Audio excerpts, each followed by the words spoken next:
Welcome to the night shift, one and all. You have made it. You have survived this far. Congratulations. It's week 4. DDK and Jake, we had to bring out the prettiest faces we have on the roster because this show is now officially presented by Intel. We have a sponsor on the show, DDK, and that makes our lives a lot easier. How are you doing, bud? I'm doing great. We just did our Counter-Strike show over the weekends, and that went pretty well. It's nice to cast some Counter-Strike again, but we're back with Deadlock, and there's been a lot of things that have happened. We've had a lot of new heroes. I want to see how the pros are playing them today. Okay. Absolutely. The night shift has continuing on here in Deadlock with 6 new heroes added in the last 2 weeks. Jake, I've been watching some Billy guides. Is there any character in particular you want to see most tonight? I'm really curious to see the 2 newest characters, right? I think Victor and Drifter, not only are they the last characters to release, but I'd argue that competitively they're probably the strongest, as it sounds like there's a delivery downstairs being scouted up by my dog. It's pretty awesome. Let's take a look here at what is going on for our tournament tonight. It's EU and it's NA. We've got 2 challenger teams. The winner moves on to play in our money match against Buff Enjoyers. Later, we'll see our 3 NA squads go toe-to-toe. But first, let's talk about the Abrahams and Lotos. What should we get excited about before we dive deep into this matchup? DDK, for anyone who's missed the EU action, what are we looking forward to? Basically, the highest level Deadlock, I think, in terms of the matchups. Because, I mean, obviously, in NA, Hydra Nation are an incredible team, but there's still some, like, rosters kind of reforming in NA. But the true, like, high-tier competition is really at the top of the broadcast, and we usually get to it straight away. Abrahams and Lotos, both really, really good teams. We're going to be diving in with the squads in just a moment, but first, we've got to give a shout out to our friends at Intel and some of the action that has already kicked off. You mentioned we've been doing CS. The CS continues here on the night shift this Saturday. The night shift Asus Intel Invitational continues. Dan, for anyone who missed the first week of action, what did they miss and what are you looking forward to with the upcoming weekend? Yeah, so we had a really fun show. Very, the vibes are kind of like this, even more silly at times. But we have some great teams from the North American region. And going into this next weekend, we'll have 4 teams from the EU region. They're pretty high-ranked teams in terms of the Tier 2 level of competition, because all the Tier 1 teams are actually at LANs at the moment. So we'll have that. We're going to have myself and James broadcasting it. We'll have Anders as our guest analyst, so he'll be on the show as well, having a lot of fun with us. Bardolph and Anders are all on a CS cast again.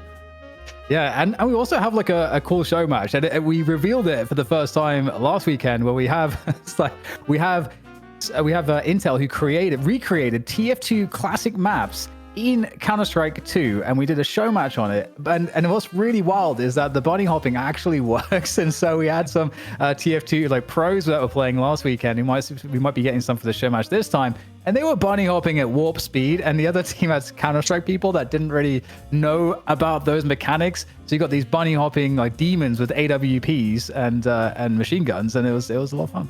We got talented gamers here on the night shift. Jake is one of them, one of the few former pros that we like to hype up. Jake, let's talk a little bit about the Intel Gamer Days, because you're considering going pro in Battlefield 6, I'm told. And in fact, you are playing for free. How do you do it here with the Intel Gamer Days going on?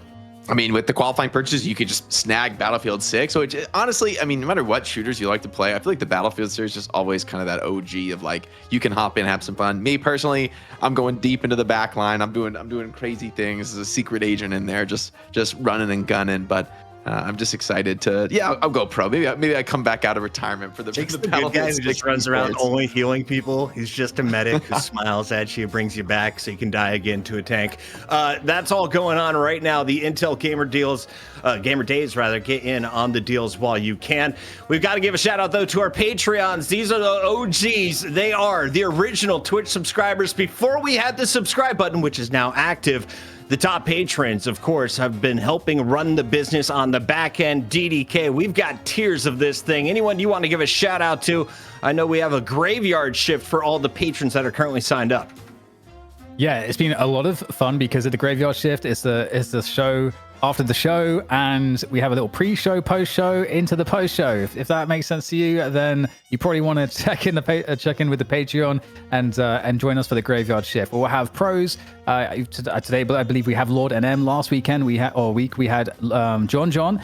And that was really fun. You get to know the players a lot more. You get to ask them questions and ask us questions if you want and participate in the chat.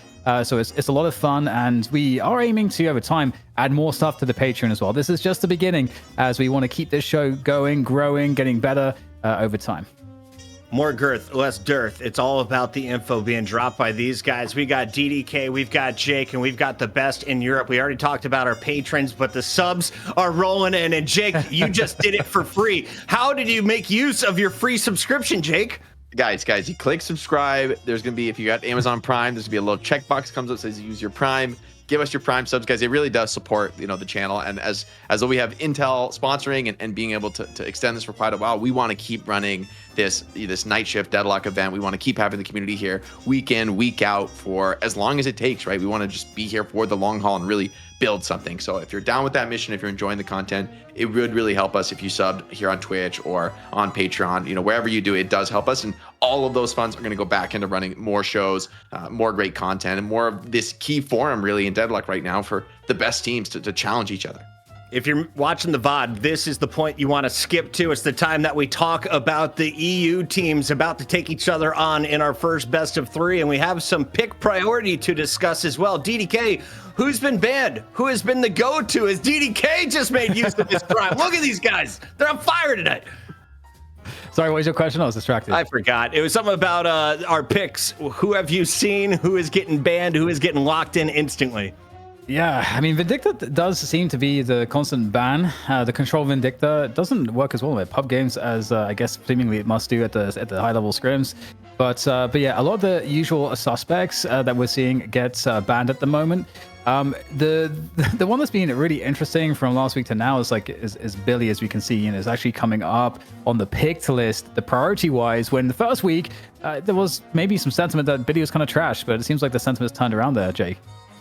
Yeah, I think Billy, the ultimate is so powerful, right? Like pulling everyone in, blocking movement skills is such an incredibly potent skill. You're such a great initiator for that. And you have enough mobility and tankiness to really start off team fights aggressively. And we've seen in the past how, I almost compare Billy to characters like Yamato and Borden, who maybe Billy's a little bit lower damage, a little bit more in the catch department. So it is new in that way. But those characters are often really valuable because they're key for those late game team fights. However, I think as much as we look at these pick bans, the one thing I think is going to be for sure is that I think we're going to see some pretty big changes with, in my opinion, Victor and Drifter being really strong heroes. Like I think both of those heroes are going to see at least a pretty respectable pick priority. And so I think, with maybe if I'm wrong, maybe Drifter won't be as good in competitive play. That's when I could think maybe it's a little bit more sus, but that ultimate's so powerful. Victor, the tankiness, the sustain, pretty ridiculous and has a lot of damage, utilizing items like Frenzy. And sorry, gotta interrupt. We had 5 gifted subs dropped on us by Crazy7SV, and we will continue to interrupt your casters throughout the night. If you want your name yelled across the stream, all you gotta do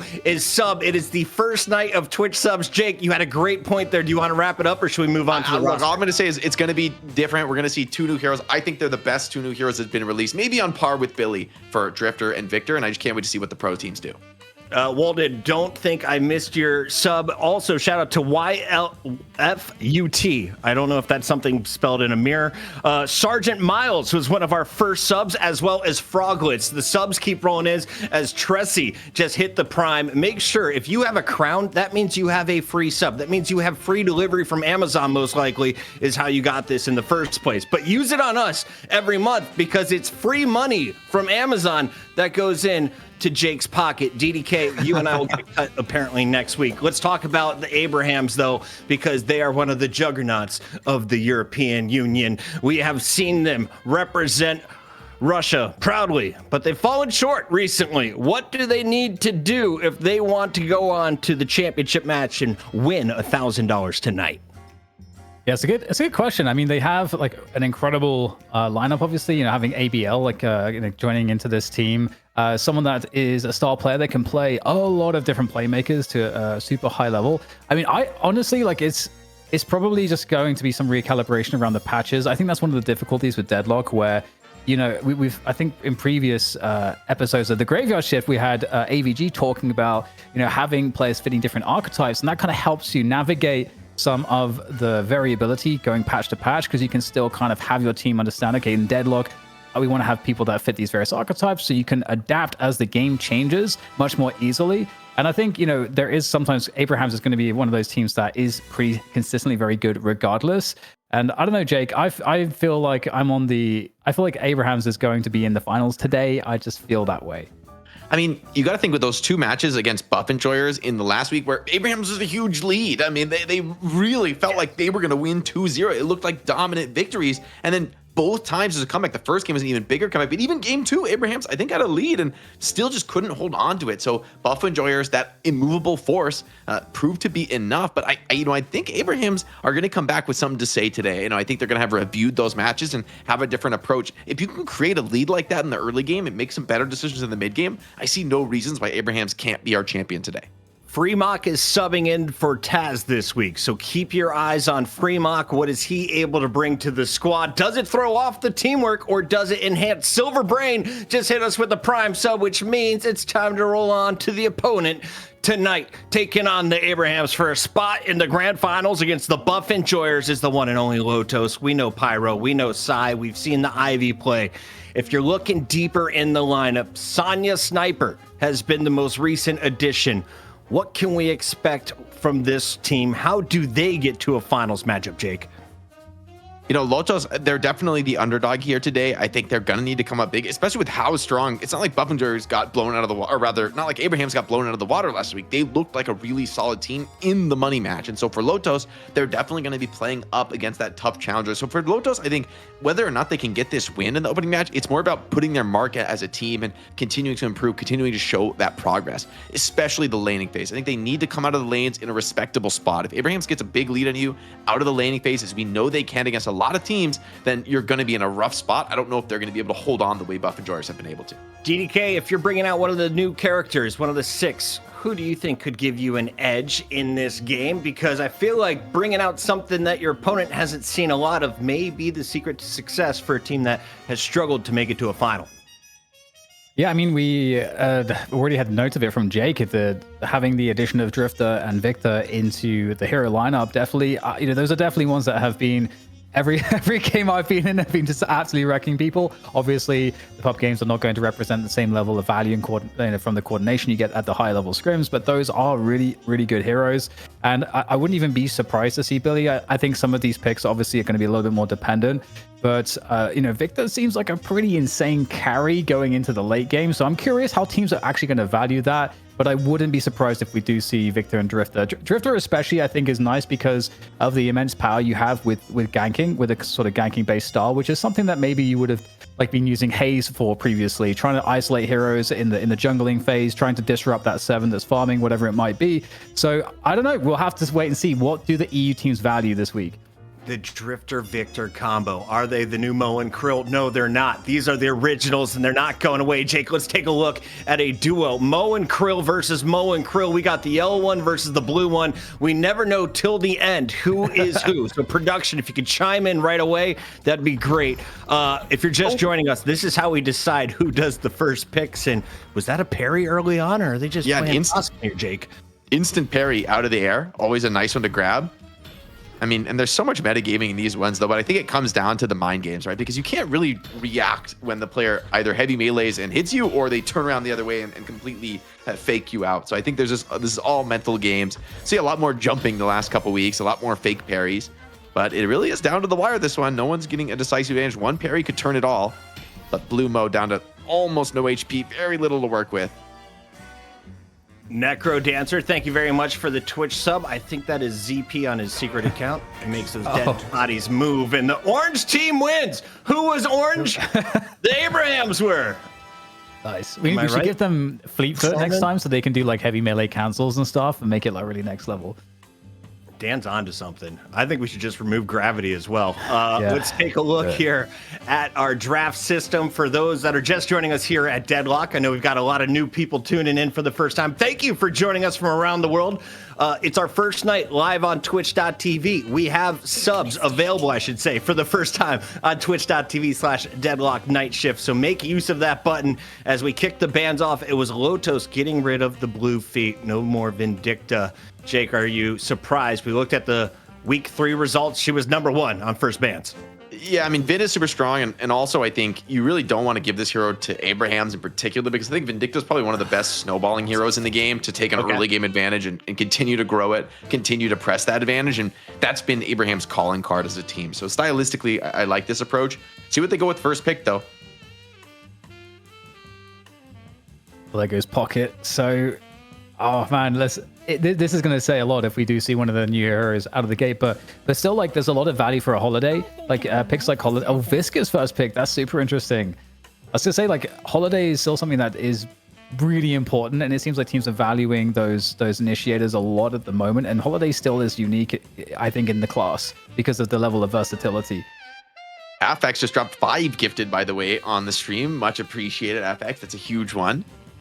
Don't know how I missed that. Thank you, Jake. Rehan coming in with the tier 1 sub. Thank you very much. Hypeon, appreciate you. Haven't said your name yet.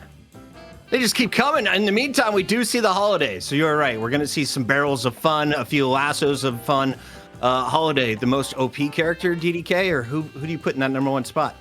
I don't know about most OP, but I think it's the scarcity of the role and what the impact that Holiday can have. A lot of people consider Holiday to be really overtuned in, like, oh, she's an initiator, but she actually has insane amounts of damage potential as well. And the disable is pretty unreal with the lasso, and she just can do everything. Super mobile as well, really high gun damage too. So it's like, just does everything. And there's not that much that compares for that in the initiator class. Jake, I think we coming in. We're going to talk about initiators, but in the meantime, Mick Titty Sprinkles 3539. Thank you so much for the Prime sub. We got to keep going through the chat here, Jake, because Scrumpledy Dump hit us with one. Hot Dog Water hit us with the Prime. And we have a guy joining us at the end of the show named Jason Kaplan. I saw that he subbed at some point, and he's mentioned that he's willing to put body hair. I don't know if it's his head hair, chest hair, mustache hair, what is on the line. But if we get to 1,000 subs, he's willing to bust out a razor. In the meantime, DDK, let's be professionals. Catch me up. What do we miss? Well, I think the Viscous Moancrill Paradox opening for Lotos, given that they had a lot of different options available to them, feels very different, Jake. Yeah, I mean, it's a lot of catch, a lot of initiation, which is both teams are prioing super hard early. I think that makes sense, especially with the Vin ban. So there's like a little bit more prio on getting these sorts of heroes that let you start fights, later on into the game. So you swap somebody into a combo. That's like almost a guaranteed kill on anybody if you have a bit of damage to follow it up. And there's a lot of options in terms of the hero pool right now for those like high damage heroes. You got to think Drifter and Victor both kind of fill that potentially a carry role. As you see, even the Victor being banned. So we won't see it this game, but this is showing that the pro teams are agreeing that there is strength in this hero. It is something you want to worry about. That's quite the avatar. Poor guy. Yeah, he's a little Frankenstein guy. Frankenstein's monster. He's not too pretty. I love the animation for Victor when he's on the zip line. He's like hanging from the zip line like a dead body. It's so good. Yeah, man, Valve just every time. Every single arrow is so sick. Call outs, guys. We got Duke Sup coming through. We just had Afax dropping off the 5, as you mentioned. Big Duck Energy. Big fan of Big Duck, by the way. Welcome back to the stream. Thank you for the sub. Sukari hit us with a double Prime sub. Paddle, welcome in. Thank you very much for using the Prime as well. Reminder, it costs you nothing to make use of your Prime sub, and you probably didn't do it because you're lazy. You're like me. You've been watching on a TV. You haven't done it on your mobile phone or on your desktop. Just bust it out. Click the buttons. It's free.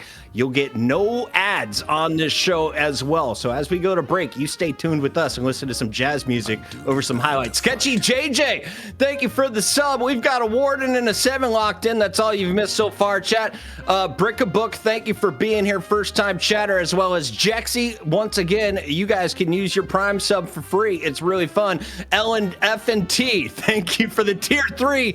That's F and T with the tier 3. DDK, you have to take your shirt off, but don't do it here and below because we'll get kicked off. Tier 3 sub. I'm ready. Both teams going back for the carry damage now, just filling out the draft. But honestly, I like that both teams getting like a big AoE team fighter in the Warden and the 7 respectively. I actually really think both drafts are looking very balanced, very competitive right now. Yeah, it's interesting how the drafts have changed. It's like so tanky. Okay, so Grey Talon coming back in as well. Really interesting. In terms of just like a pure DPS option. I feel like Grey Talon's been out of fashion or hasn't been valued for a while. Like, Jake, why do you think that may have changed? Because I'm not sure how to read that, because there's a lot of other options available. Jake, you can talk about that during the gameplay. In the meantime, can I ask the question from the chat? Froglets asked this to me, but I'm going to turn it to you.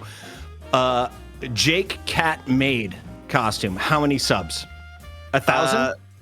I'll do it at let's say 750 subs. Let's make it attainable. At 750? No, you got to push it above 1,000. All right, 1,000. I'll say 1,000. I'll say 1,000. At 1,000 subs, you will do a Cat Maid costume. Yeah, I will. I don't care. Mintil Massacre. Thank you very much. DDK, I know my numbers are way higher. I was thinking 2,500 minimum. Where were you at? I don't know, man. I have to cross-reference my in my shopping list on the my Only Dance. This is not timeless offer, guys. Okay. We need to hit it. We need to hit it inside the month. Okay. Yeah, it's got to happen tonight. It's got to happen tonight. Fisher 42. If you want to see, I'll give him 2 weeks. I'll give him 2 weeks. We need 1,000 subs over here on twitch.tv/Deadlock Fight Night. I'll make it achievable. I'll make it achievable. 2 weeks. 2 weeks from today. 2 weeks. Back 2 shifts from now, and we'll check in. If we hit that, we need to be at 1,000 subs. Jawlix just subbed. Afax is asking the community for more primes. Guys, you're doing everything right now. If you want to see Jake once again as a cat boy made, we can make that happen for you. The Tinkler Boy, BOI, just subbed. We got Milk and Baby Shark DL. Thank you all for the subs. If we can get to 1,000 tonight, drinks on me. Ladies and gentlemen, it is the first fight of the evening. Abraham's taking on Lotos for your casters. We've got the great DDK and Jake. Look at their jawlines. They're so chiseled. They're so good at casting. Go ahead, guys. Let's go. Yeah, this is going to be interesting, Jake. I didn't expect these rosters for both teams. I know you were commenting it's very balanced, but I don't know. There's just things missing. Like we don't see a Yamato, for example. We don't see an Infernus, for example. Common picks for damage that we saw or carries into the late game in previous weeks. Yeah, I do think Lotos have set themselves up. I mean, thinking about Abraham's as a team that gets off to an early game lead and snowballs, I feel like Lotos are really trying to match that tempo and pace with their draft, right? In terms of ultra late, it's pretty much just Warden and Hayes to kind of carry the day. You're really relying a lot on a Mintil just dropped 10 subs to see Jake and a Katsu, ladies and gentlemen. Keep it rolling. I'm getting scared. I'm getting worried, chat. I'm getting worried. I thought there was no chance. I didn't believe in you, but huge gifted, as now we can check out the lanes. We have a classic pause lock. Gotta get people situated as we come into this. But I'm interested to see especially how the GT does in this game, because there's a lot of catch for GT. I mean, the Lash can grab you. You get slept by Hayes, get set up on. Once there's a Phantom Strike on the Viscous, he's going to jump on top of you, and then your swap and combo are insane. So there's a lot of kind of squishier targets on Abraham's. If that backline gets targeted, I could see trouble for them in this draft. Yeah, I definitely agree with that. I feel like Abraham's definitely have an edge, but we'll see how the early lanes play out. We've got, let's have a look. Right to left. So we've got the Viscous, Warden together on the right lane. I need my glasses, Jake. I can't read. It looks like Viscous, Warden, then it's Paradox and Lash in the mid. So a lot of nuke and poke in the mid lane. This Viscous Warden lane is pretty devastating in terms of lane harass, right? I see this being a really hard one, especially for Billy, who kind of needs to get a bit closer, and I'm not sure you're going to be able to trade with a Warden and a Viscous. These guys are monsters at dropping big poke in the lane. And one thing that's nice I really like about Abraham's mid lane is that with the Holiday and Grey Talon, you've got all of this damage that will allow you presumably to, hopefully for them to win that first Guardian, and then you can keep the Talon in lane. You can throw the birds out to support ganks that then happen from the Holiday, from Fremont, because he roams off of that initial takedown of the Guardian. So in terms of a setup there, for me, that is strategically really important for the early to mid game, that they take the first objective with the Holiday Grey Talon. Yeah, I think both of those lanes in the mid lane are pretty competitive, though. I think Lash and Paradox can give as good as they take, even on long range against GT, right? They both have some pretty good connections and long-range skills. Attempted steal. Hold that thought, here. Jake. We just got another 10 gifted from Subby Jubby. Thank you, Subby Jubby. Not only did they sub themselves, they've gifted 10. Nevsky CrossFit, Dat Guy 1, That Iceway, Prussian Pancake, Something CT. Thank you all. The sub goal has started. Let's keep it rolling. Huge gifted coming in. Thank you, guys. Much appreciated here. couple trades coming out in the early game. Abraham's getting a little bit the better of it since Saint was able to escape from that gank on the side lane. But I think Viscous Warden's still going to keep the pressure up. However, on the other side, pretty devastating. This 7+ Abrams lane, you get like a reliable stun setup into the charge and a lot of damage to boot. That could be kind of problematic once ultimates come online. Getting that early kill in the lane as 99 live drops, another 10 gift. I just need to go order the catsuit, man. It's getting way too close. It's getting way too. It's way. We too are fast. up to 117 of the 1,000 needed for the catsuit. If we can update our sub goal to 1,000 for a catsuit, Jake. If you like maids, if you like cats, or just boys from the Northwest Coast, we got them all here. It's the night shift. Well, back into the action we go, and we're still looking to see, where who's making more progress to these first Guardians, because it's so much pivots off of that, and it seems like neither lane here, Jake, is really getting even very much chip damage. So it seems like there's an equilibrium here.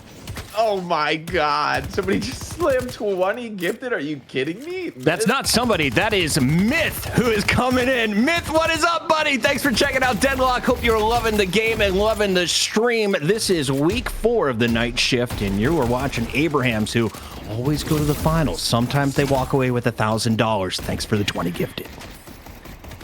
Trades coming both ways. The Myth there. He wants to see. He knows what he wants. He wants Jack and the Cassie. Jack, Jake. I mean, yeah, Freebach and Sonya both finding kills in the mid lane, so they're both going to have their ultimates online first in that mid lane. So both on the relatively low HP. That could be a contentious place for trades. 7 has gone all in on the pressure with these items, Headshot Booster and Extra Spirit. Putting a lot of damage in on this Mo and Krell, who's kind of scared to come up close and brawl. Somebody like Abrams is really happy to take those trades, and so keep your eyes on the top right, Jake. Small lead. Oh my God, no, more gifted. They keep coming, man. Arv's Roke has put us over 140 subs. We are on the way to 1,000 catsuit being ordered by our producer right now. Jake, send him your address on Discord. Thank you. That's Rig Medin with the most recent one. Keep it rolling. Huge stuff in our opening game. Really appreciate the support, guys, coming in from the community. Thanks, Crowbot, as well. This early game, it's pretty even, though. Lotos, I think they're going to be pretty happy with this, right? Like, the trades are going both ways. It's not dominant. He could be in big trouble here. Yeah, it does get cut down. Sonya's off to a bit of a snowball start. Yeah, he's funny not for the this only one in big trouble. This Sorry, mid go buff, ahead, this side lane buff here, and it looks like Abrahams might be coming out on top in this fight overall. And this might actually turn into a small edge here on the souls, but at the same time, like, neither team's still really able to get that chip damage on the towers. So I'm not sure if anyone walked away with the buff and survived. We didn't catch that on camera. So we're not sure if there's going to be an edge there in terms of the laning here, and if that will translate into more progress on the objective. But so far, honestly, this is a very even game, Jake, in the early. Flexing hard with the 10 gifted, Jake. We just saw another one come in as well. We are up to 162 after the H-Bow, just as I said that. 5 more gifted. A perfect time to pause and marinate in the Deadlock community's glory. 167, and we are not even to the 6-minute mark. Jake, are you nervous? No, they're gonna run out of steam, Puckett. There's no way they can keep up this pace. It can't be done. They're gonna fall off a cliff. Just you watch. Just you watch. I'll be fine. I don't need to order any catsuit. Chat has now started calling out the people who don't have the sub icon, saying you need to sub. Random Chinese kid, thank you for the Prime sub. Great name. Appreciate you being here. As we get this pause, Pyro's coming back in. Ultimate's coming online, though, so I'm expecting some bigger clashes in the next couple of minutes.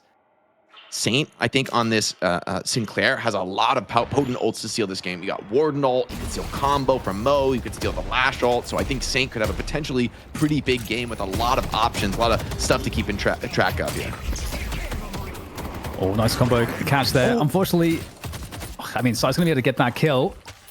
That's going to be a one kill going Lotus's way here. But still, Seven able to kind of keep up on the lane here, jam side. It isn't, again, preventing any tower damage from happening. Again, that's kind of the key aspect here. Usually in the 6 to 8 minute mark, I feel like we would normally see a lot more progress, so that whatever it is in terms of the objectives, the first one to break here is going to be pretty decisive, I think, for these two teams. Because again, I really think that Freemok on that holiday wants to roam more, and without that Guardian going down in the mid lane, is going to be less incentivized to do it. But the teams are going to have to start moving a little more. Now, I mean, the next big thing, Jake, is going to be the Sinner sacrifices that pop up at the 8-minute mark. That's going to be a really important next point of contention. Mintil Massacre brings us up to 178, and we might have a kill. Nice kill there. Fremont getting on the board. I think it's second kill of the game, third on the streak here. So Holiday off to a nice hot start. Another good sign, I think, for Abraham. As good as some of these ultimates are from Lotos, they are vulnerable to counter stunts, right? And a reliable counter stunt from like whether it's the Warden when he's casting his ult, a long cast time for a Lash, even the Haze. You can shut any of those ults down with a quick lasso from Fremont. Similar story here for Abram. So these frontline initiators for Abraham is going to have their work cut out for them. Yeah, like about 40 seconds till the Sinner sacrifices come up at this point. All the first stage Guardians are still up as well. Bit of pressure on this left lane here. Finally, a lot of damage being done. I think this is one huge benefit of having the Mo on your side. Although in from the back, we've got the Abrams there, Saf trying to get the damage in, and both players, Sai and Saf, falling off of that fight. Both very weak. The tower is getting lower and lower at this point. Some of that sustain coming in from the Mo, able to heal up a little bit, but still, it's very, very challenging here for both players. Neither wants to give up the position. And again, Sinner sacrifices are spawning now, and you would normally expect the tower to be down and for teams to be making use of that forward space to be able to challenge for them. Yeah, that next wave crash almost certainly going to be able to drop the tower and maybe look for more off the combo. Wonder if Mo's going to get quite a lot of heals here, especially grabbing the first kill against the Creep 7. Maybe you could try and turn around for a kill, but Haze is such a threat right now. I think has both Enchanter's Barrier and the bullet shielding online, so it's going to be a problem. But Mo's going to go back for the heal. They're just going to let Haze grab some of this solo farm, prioritizing her early game. Yeah, now we have a lot more movement from Fremont as well. They're coming back into the mid lane on that Holiday. There's a lasso available, but it doesn't look like there's going to be the timing. It looks like Lotos will be able to fall back in the mid lane to be somewhat safe from any gank attempts. The tower's pretty healthy as well, so like diving doesn't feel too awesome at the moment. In the meantime, we actually do get some progress. There, Lotos able to take down the left side Guardian, and in the meantime, still heavy pressure on the right side as well. And it's a perfect opportunity to give a shout out to 6 Sam, Toast325, DMAT798. Thank you for the subs. We're up to 186 of our 1,000 goal. Stolen Warden ult here. See if Sinclair wants to use this to pressure tower. I think he will. Backs up, no stun going to be coming in to cancel. So yeah, this could be a tower down, dying fast. However, do they have response here? Biscuit's coming in with the ball, Warden in with the ult of his own, and Sinclair's running out of time. They're not going to get the tower. They're going to get completely shut down here. Great counter engaged by Lotos. Yeah, they have like a really nice amount of map control to work with, like clearing up some of the jungle on the left side. That is actually going to bring out a couple of players here from Abrahams to try to respond to that. But in the meantime, we'll have to see, how the soul differential starts to grow here, because Lotos are really using this control to great effect. 8k in advantage now. Another fight breaking out here between the two of the tanks on other respective team. Okay, Seismic Slam to retreat there, barely getting out of dodge. Very nice from Saf, but yeah, right now, Abrahams really do seem to be in some trouble, Jake. A lot of map control was given up. Lotos is capitalizing nicely off of that. So they're going to have to find a way to recover. We just had both bridge buffs come up as well. Yeah, this tempo snowball starting to look really good. Magician, kind of a misplaced clone there. It looks like it will be enough to just get him out of dodge along with that rabbit hex. A lot of pressure here coming in now. Ultimate's popping off. This is with the cube going to keep him alive for now. And Billy getting trapped here. No follow-up, though. No damage. He's going to be able to slip back from this. Makofin also low on the business. He is going to be nuked down by ABL from range. Just like Abrams running for his life. Yeah, there we go. More progress on some of these objectives. And there we go. Another Guardian down there. Lotos really feeling it at the moment. Although Abraham's finally able to get something back as well, so trading one out. We got the urn collected as well, so it's going to actually be a defensive pick, or rather a deposit for the urn in defensive territory for Abrahams on their side of the map. So that probably feels really good, because it doesn't really seem like it's that easy, or I don't think there's really any options. Yeah, for I this don't to be think you can stopped. stop this. This is so early to invade this deep in the map. I mean, there's a possibility. You ain't stopping this urn. In the meantime, I'm going to give a shout out to Paper Jam, To the Moon, Chadley, Sergeant Miles gave one to Obi Kim as if he hasn't made enough money playing this game. Tanner the Fish, the Koki, Purge the Seuss. Thank you all for subbing.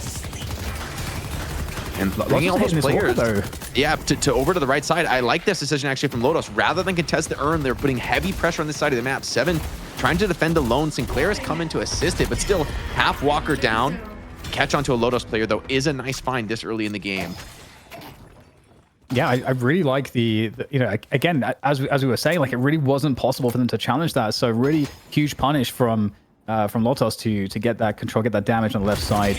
And they've also been, I think, largely commanding a lot of the enemy neutrals on the left side too. With that said, we do have Freemork, who might potentially catch Sai, who is still roaming deep in these positions. You've got to be super careful. The initiation could be perfect here. We do have Lasso up as well. So 2v2 on this left side. Is there anyone to catch? Haze and the Mo and Krill on the other side here. They definitely want it. They have 7 coming in as well for the assist, but you got Lotus, you know, they will be falling back.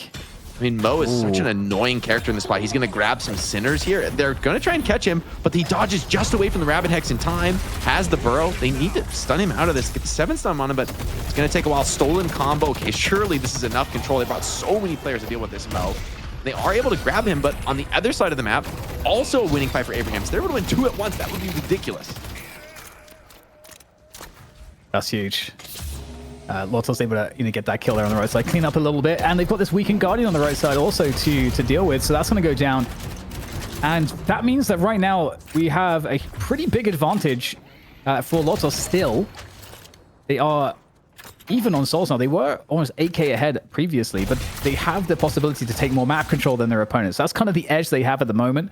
And with the bridge buffs coming up in a couple of minutes, and that might be one of the focuses for the next big fight, in addition to that urn. Haze and Mo working together to set up some potential kills and a catch on ABL. Okay, no, just some harassment here from Lash. Getting in, getting out with that majestic leap right onto the farm potential. And that's pretty annoying for ABL. I mean, on this GT, right, every point of HP matters. You really don't have that much tankiness to spare. A catch on the 7 here. Ooh, with our stand coming out as well for this fight. Oh, a failed jump up from Warden, though. That's going to be costly here. The majestic leap, not quite enough for the catch. So the last stand is ultimately escaped here. No, Jamside does get hunted down by Sonya. So we might have players for Lotus falling back here on the right side. In the meantime, you know, we've got a 2v2 on the left lane that is being teased. There's this constant pressure here. Essentially, you know, Lotus just really making it impossible for Abrahams to get enough pressure going towards the enemy side of the map. These 2 Guardians on left and middle positions are still completely healthy, which is pretty unusual at 15 minutes in. And this Mo is so annoying. Like, you're trying to catch him. Okay, stolen ult, maybe the combo, counter combo. That is a pretty nice response here by Sane. They're slamming heavy melees into him. Paradox comes in for this fight, but I don't know if you want that smoke. There's a lot of Abraham's players here ready to engage, and the net worth leaves completely even here. Yeah, the juking is being attempted, but like you said, it is going to be very hard to escape this position. We even have the GT birds coming on in to ensure no one can survive from Lotos. In the meantime, the urn does spawn, and in fact, it will be Lotos that will pick it up. Okay, this could be a potentially big point of contest or a big potential team fight on that urn, but in the meantime, looks like we'll have a dive coming in from Abrahams, dealing with this Guardian, having control now of the lane where the deposit position is for this urn that is now being run across by Lotos. Yeah, the responses to these Mo invasions have been really clean from Abrahams. They've punished it a couple of times now with the nice copied Mo combo there by Saint. And that's restored the map control. It's kind of fixed the situation for the most part. Urn slapped out of the hands of Warden, but can you maintain this position? Here's the combo coming in and the follow-up from Last. And a little bit of revenge here onto Saint, who, wait, hold on, he teleported out. Is he trying to slip away from this one?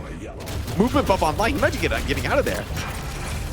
He is, but this weakened Walker on the left side from before, there's a moment finally where Lotus finds a more harass and more damage on that. It's going to force a response. 2 players coming in from Abrahams to try to deal with that. And in the meantime, the urn does get returned. And Lotos, 88k, even with Abraham's 88k, and more of a fight brewing towards this left side. Neither team wanting to give up on either the aggression or the defense, but at this point, job done for Lotos. First Walker down. Massive control on the left side of the map here. Still big presence. In fact, they seem to be okay with going for fights right now. Even 3v3, now 4v4 for both sides. And here comes Billy in with the ult, trying to pull them all in with the chain, and we've got Warden in there as well. This is really messy. It's a disengage from Lotos. They might lose quite a few players on this one, though.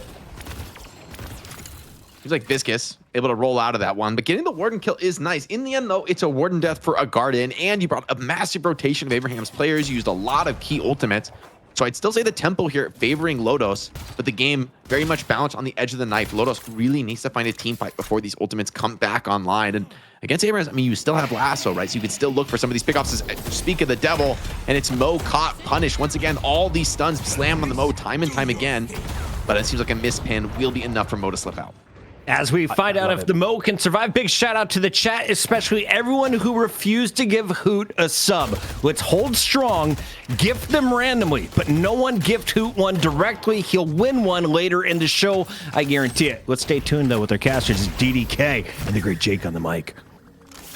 Yeah, the disruption actually from the Mo, you can see why the priority was there to pick that up, because every time the Mo is deep with a disruption, and then finds anybody, suddenly you have to respond to that. And one hero early in the game isn't really enough. And Mo can seemingly almost always get away, especially, you know, with that Warp Stone online as well very early. I love that approach and the fact that it constantly forces hard decisions on the defense. Yeah, the pickup threat is very real, though, from this Lotos team, right? Especially the Haze, who's kind of had a quiet game, right? Has mostly been focused on the farm game, but now that's starting to pay off. You know, once you get this Siphon online, there's a lot of these tankier heroes on Abrahams that are going to start to melt down. And, you know, Haze would really love to get some early Siphon stacks online. Even went for the Tesla bullets this game, so maximizing her farm potential, ensuring that she's going to get up to that relevant fight. And already Abraham's down one in this fight, and they're bringing numbers to this engagement. Yeah, Abrahams, they are looking to try to surround this one, but having to fall off, and it's actually going to be Lotos who are able to control and dictate the action, able to crunch on top of this Abrahams group, and again, now just looking for all the stragglers, and it's going to be mid-boss off those two. Indeed, yeah, this is beautiful. Oh, that's big. I mean, you don't have the Haze ult to expedite it, but you just have enough damage. Everybody, you know, a couple melee builds in here, and the Haze does such good work here on the mid-boss, burning it down with the help of the team, and that's a big one to find her. Sonya still has the Lash ult, so it can test if you go for it. Very, very risky right now for Abrahams. Looks like they're going to attempt it. Yeah, they're going for it. Absolute chaos here in the pit, looking to try to capture those rejuves. We've got a couple going Lotos' way, though, so a little bit of an edge, but really good challenge. Able to take one player down, get rid of one of those rejuve. In fact, a couple, so the fight really being one hit by Abrahams, but can they sustain all of the damage and those extra rejuves that were bringing players back to life for Lotos here? Now 7 coming on into the mix, and it's a death ball from Abrahams that seems to be completely crushing this. Lotos now with 3 players dead despite getting those 2 reincarnations. I want to say it's a huge swing, Jake, but we're still at the same soul differential between both teams, so it's hard to say where this will go, but the map control is so sick for Abrahams now. Yeah, it's a big moment, I think, for Abrahams. That could have been devastating, right? If they gave up that full rejuve, I think the game would have really gotten out of control on them. The fact that they're able to pull that contest with the counterspell on ABL, really well played fight from him, is now adding insult to injury. Pyro, the Warden, is caught out and can't really get into this fight at all. That might be snowballing this into a Walker take. Lotos, the game's starting to crumble, and do they want to risk contesting here with the less numbers? I think maybe you need to go for this, so you don't want to give up mid Walker, and a nice catch on Sane in the exit could turn this into a chase. Yeah, we've got everyone spreading out here from Abrahams trying to fall off it, but the hunt is continuing as we see the Mo there trying to prevent this urn from getting stolen away, but Billy's going to grab that one. That's in the hands of Abrahams, and it's a mad dash to the right side of the map now to deposit the urn, and it's hard. Yeah, it's a 2v2 on this right side. Yeah, it seems like 7 got out of there. Now Abraham's looking to fight Mo, but oh, nice parry by Mo. Gets a damage in, but you know, Abraham's just too tanky. Mo doesn't have that damage on his own. Has numbers coming in.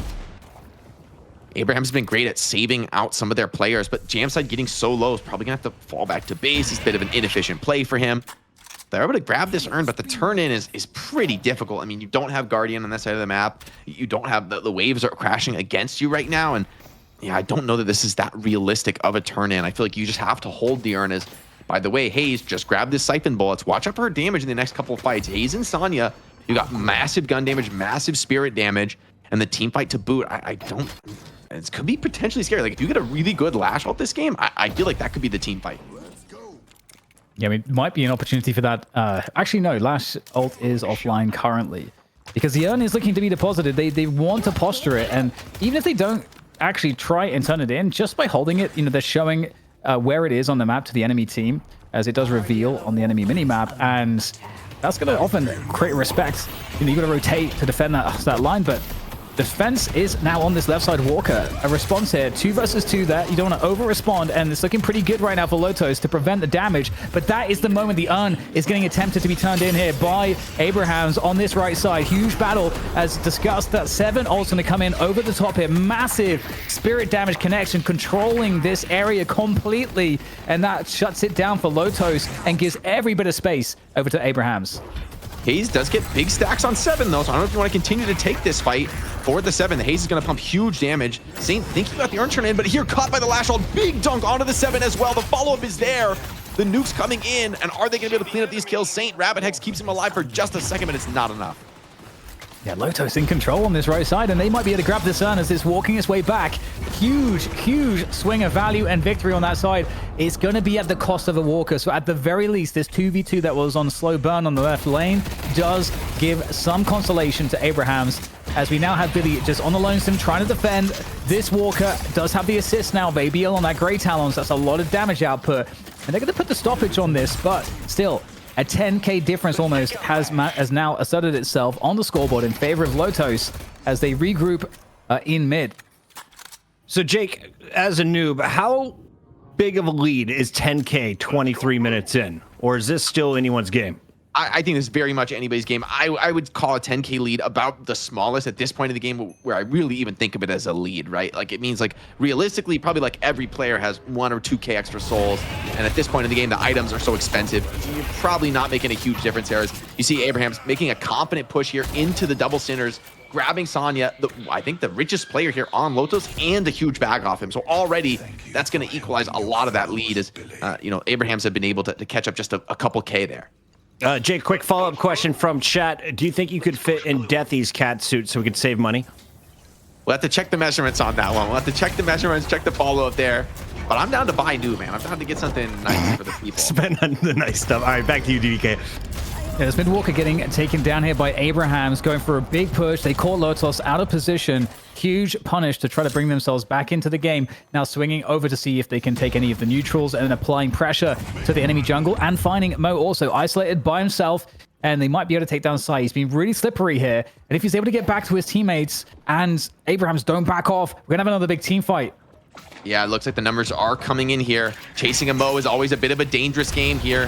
Hayes down in the lower, does get caught by the copied combo, but Cube keeps him alive, and he's continuing to fight out here. Big numbers in the low ground, and this is where Viscus loves to fight, man. Rolling around in the sewer, you see these Abraham players trying to just back out, trying to get out of that domain, that territory. Viscus is just ruining the team fight for them. Yeah, constant disruption from the Google. Really big stuff there coming out of Coffeen on that Viscus, and now it's going to be Abrahams. They're going to have to back off. They've lost 2 players, in fact, and mid-boss is a minute away, so they're going to be very cautious about that, and more damage now trying to be placed on top of the retreating Abrahams players here, as Lotos have full dominance. We have a cleanup of that lane from Lotos. That left lane is, of course, like really pushed for Abrahams, but that's not going to be continuing for too much longer. We've got the bridge buffs, both bridge buffs going to Lotos. And again, with that mid boss coming up in 40 seconds here, Jake, Lotos are in a somewhat commanding position. Yeah, they've got the buffs in order to set up for mid-boss, which should be pretty nice. Hayes, I think, loves to get a health buff at this point in the game. Makes her a lot tankier, a lot harder to burst down, lets her stay a little bit deeper into those team fights. Viscus may be able to get a pretty free earn run here. I think once he crosses the midpoint of the map, I just think it might just be too far to contest for Abraham. So the lead kind of expanding back up, maybe a little bit above that 10k mark with the jungle steals they were able to grab in that last fight. And it's a free earn too, so this is also off the back of that, winning that team fight. There's just nothing that can be done against this from Abraham's POV. So again, if Lotos don't make a mistake and just put themselves in a position to have a team fight, get a kill or 2, or even just a pick, they have so many opportunities to then mid-boss into massive, potentially game-winning advantage, or something close to that. So Abrahams are really on the back foot here. Spirit Burn would be a nice pickup for ABL, though. I mean, this GT can quietly become a pretty scary threat. Big catch, though. Lasso onto the Lash, who's already low. The Billy follow-up. 2 ults have to be expended, but they are able to grab that kill into Sonya. And Bird is going to clean up that mid wave as well. fixing some of the lane problems here. So that's a nice find once again. I mean, Sonya on the Lash, he is really vulnerable with the amount of stuns and control, especially with somebody like Billy. Once you deny Lash's movement, he just can't really play the game. Yeah, no, right side lane pressure from the Mo is not all that concerning. You can see here for Abrahams, they still have that mid control. And again, they got that opening pick onto Sonya Sniper. This is the way that they bring themselves back into this and threaten the mid boss themselves, is winning the pick-based game. And right now, Lotos, they're going to be down players because still Sonya Sniper is trying to respawn. So they have to be cautious not to take any team fights, lest it be in a spot where then it could just get rolled into a mid boss. So Lotos need to be very cautious. And in fact, I love this, threatening the mid boss already. They might set this up as a bait, Jake. Yeah, this is interesting. If they really drop it here, I think it's super risky, right? Viscous is like already here to harass them inside of the pit, imposing further costs. Yeah, I don't think this is that realistic of a mid boss. And Sonya has Arctic Blast. He's coming back into the fight. Everybody's grouped up here as Mo does get caught, does get lassoed pretty deep, but hold on, this is a Mo. This is a tanky hero you're starting the fight on. Follow up, see if it's there here as Lotos comes into assist. Mo does go down. I think that's what they were looking for. If the whole plan was a bait to force a pick, and they got the Mo, I mean, this is going to be very difficult. Now, Sonya Sniper does have the Death Slam, and you can see Abraham's being really cautious. They know if one move goes wrong, if they overextend, get a little greedy, everything could collapse. But instead, again, the bait coming out of the mid boss pit into the fight, trying to isolate these Lotos players. And Lotos are trying to position around this, giving the space as Abraham's close space towards them to try to get another pick to close the fight. Lotos really, really good so far, Jake. They're not overcommitting. They're not allowing themselves to get picked again. And then we're back to resetting onto the mid boss, presumably here for Abrahams. That's what they continue to threaten. And a wave crash takes away one of the base guardians here. That's a nice find. Billy tries to get the initiation, tries to get the catch. It doesn't seem like it's too clean of a start as a big lash out grabs someone, is canceled by the GT before he can slam them down. That's massive there. Lotos, again, got to be so careful. Down a player sight, almost back up again on the Mo, but it might not be soon enough here because big damage coming onto Rayek on the Paradox. Can he get out of here? Trying to use the movement, trying to get himself into safety and force a chase, force more delay. That's what they have to do. Lotos, they've got to position themselves correctly. Mo with the combo, but there's just a huge ball of players from Abrahams. Again, he's tanky as hell and is still somehow surviving. This is huge delay again from Mo. The Mo play so far from site has been instrumental to keep Lotos in this game, and still they need more of it, and they need their teammates to come in now to try to get a good surround on this fight. And there, off of the blade dance, it's the bullet dance. They're trying to get the damage in. Viscous with the save on the cube, and still the fight continues here. Big 7-ult over the top, though. That may just be the final nail in the coffin. Lotus tried to get back in on this fight, but 7 is disrupting, zoning them out of the team fight. Warden doesn't have ulti either, so really doesn't want to take part in this. Has gone to a very invested ulti build. Mo, so tanky on this Mo, even as the Juggernaut, but just, I mean, getting 5-man focus, you're just not going to be able to survive that no matter what your item build is. And mid-boss is online. This is Abraham's cracking the game open for what feels like the first time, and should be a free mid-boss, potentially even more on the map for them to take. And the respawn times are so long here. You know, these deaths, it takes so long to come back. There's no chance now. And you know, you can kind of feel what Sai was doing there with that death at the end, feeling that the mid boss is going to happen. And if there's some way for him to like get a catch, create more of a chasing situation, more of a delay, maybe he could have prevented this scenario. But again, 181k to 181k. So there is a huge... In fact, are they still going to be coming in for the fights here? There are still players right outside the mid boss here. In fact, they were trying to go for another challenge there. And that is pretty surprising because at this point, there's going to be nothing to get a defense online here. This could, in theory, be some shrines potentially going down. At the very least, base guardians. Oh, you can't die here, Lash. This is so painful. Oh my God, he just gets popped. The spirit burn. Disgusting damage there out of the GT. Showing the value in the comp. And I mean, I think maybe there's just a thought there of like, you just have to try and steal one of the regions away. You have to do something. Chain onto Billy is, looks like blocked there. No, not enough follow-up on the Haze, who is, you know, a kind of a problem to try to push into. It's like a visual bug in the items. I don't believe you can buy two of the same item. I was going to say, like, yes, I don't think that's possible, so. That would be pretty interesting. But I mean, this should be shrines down, 4 rejuves. It's the fact that this is second mid boss is pretty valuable. Viscous doing what he can to harass, but I mean, Abrams does not care. They're like not taking damage. I mean, with all the nuking you bring here on Viscous, it's just not enough. And that 30-second death, 30-second respawn time for Sai, I think that's enough to maybe go for this 4 Regis. Why not? You have the 7 all over the top. Yeah, they got massive spirit damage output at this point.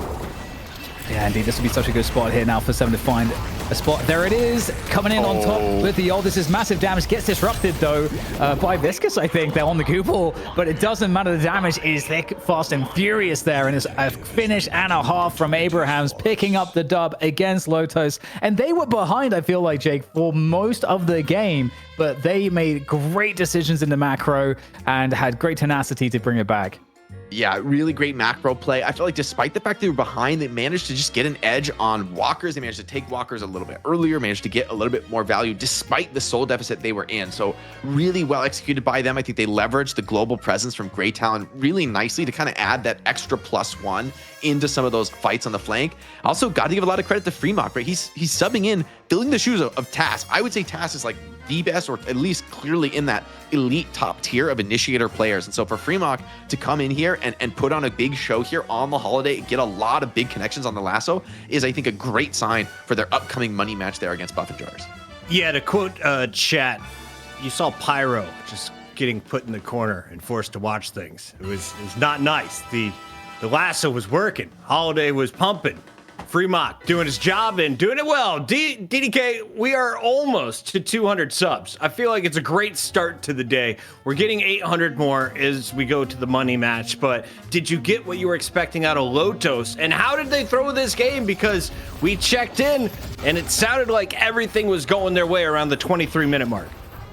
I mean, for me, I think there is a threshold where the longer the game goes on, you know, Abrahams, I feel like, have a bit better late game, like damage potential and carry and the death ball. And, you know, some of the value of, let's say, Mo, although he's very tanky and had, you know, the lockdown and everything towards the end, you saw the most value that, you know, was garnered from Mo was in that disruption in the early to mid game, which worked out really well to create control, to create opportunities for Lotos to out macro their opponents in the early to mid, and that worked out. But again, you know, you got the GT that we could see at the end. ABL could almost one-shot Sanya Sniper with the Grey Talon Bird.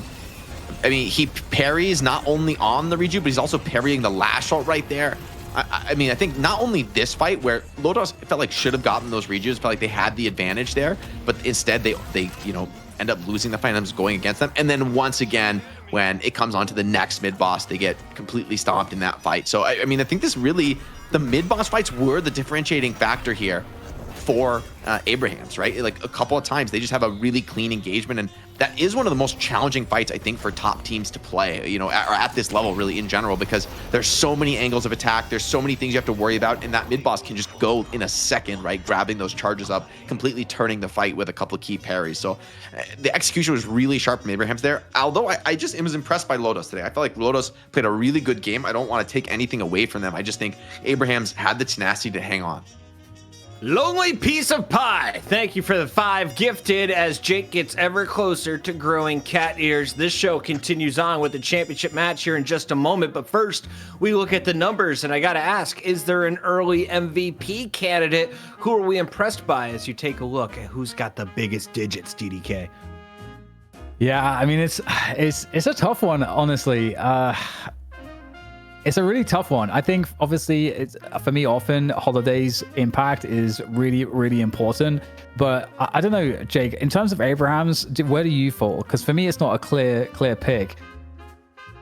Actually, I think there's two clear picks in my eyes for Abrahams right now. I agree. Actually, that was what I was going to say. I was going to say Fremont and ABL. I think the birds from ABL were so key this game, right? Like shutting down some of those lash ultis that could have devastated them, right? Like some of those team fights, I think it's like 2 or 3 times he shuts down a lash ult that is like, should be guaranteeing 2 to 3 kills, should be just decisively winning the team fight. If ABL's not there at that exact moment with the bird, the game goes another way. Also having that big parry on the mid boss in that one key fight to snatch a rejuve charge and big damage to boot, a great stat. So I feel like ABL making the GT really sing this game is key, but also I want to give credit to Fremont that like, okay, coming in as, you know, as a sub player on the Holiday and still looking really sharp. Holiday, it feels like it's such a team coordination dependent character. Like, yeah, you can hit the lasso, you can get the setup, but if you're not in the right place at the right time, you're not aware of what your teammates' follow potential is, you're just gonna get comboed by Mo and killed for like daring to come into at that enemy side of the map. So I thought both of them really had key moments in this game and were huge for the team.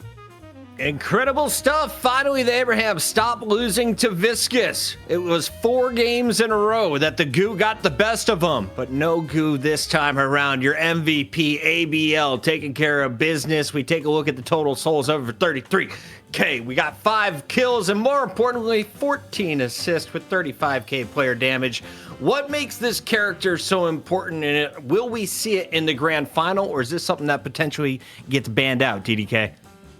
Yeah, I don't know that you'd ban out Grey Talon, and again, it's hard to say if the value has changed amongst the top teams, or if this was because the thing with Grey Talon is that you need to have the ability to have like a front line. You got to have things that can get in front of you, and so you can just do the damage from the back and be somewhat unharassed, or have the ability to not get locked down by the opposing team whose heroes might have that specific job. But Grey Talon has insane spirit damage output, and the level of control you can get in combos with the bird in the early to mid to late game is really important, because in the early game it might be setting up ganks, in the mid to late game it might be clearing waves or chasing like this. So like Grey Talon is one of those that has an insane amount of value in terms of the spirit damage if you know how to play him. And ABL we know as a playmaker, someone that's always good in DPS roles. He can kind of take characters that might look somewhat average for most people to like the next level. So I don't know if this is the ABL diff or if this is the Grey Talon diff right now. I've seen eagles, I've seen falcons. This was my first time seeing an owl in action. Thank you for slowing that down for me, observers. The guided owl, the talons doing work, and we are nearly at, we're at 210 subs now, Jake. I just checked in. Lonely piece of pie, very first comment ever. This is now week 4, very first ever comment on this channel. I'm trying to see these cat suits, bro. We take a look at your scoreboard on the night. Abraham's 1-0 over Lotos means that we have a $1,000 Buff Enjoyers versus Abraham's rematch. Jake, you getting excited or nervous or both? What are we thinking? Look, these are the 2 top teams in EU. Abraham's arguably threw both matches last time just because they couldn't close out against Buff Enjoyers. They were so incredibly resilient. This is the chance for Abraham's to rewrite that history, come out to an early lead, come out to these strong starts that we know them for, and actually close the game out, lock it down. But Buff Enjoyers are so difficult to do that against. We're going to see if they're going to be able to have that another shot at the championship. I mean, these 2 teams have been trading the crown in Europe for quite a while here in competitive Deadlock. It's been a blast so far. Big shout out to everyone tuning in from around the world. If you are one of the 210 subscribers on twitch.tv/Deadlock Night Shift, you don't have to look at these ads. You know what? You can just hang out, listen to jazz music. You ready for this? We come back, we got another game, $1,000 and more Deadlock. Go ahead and throw us home in. Thanks, bud.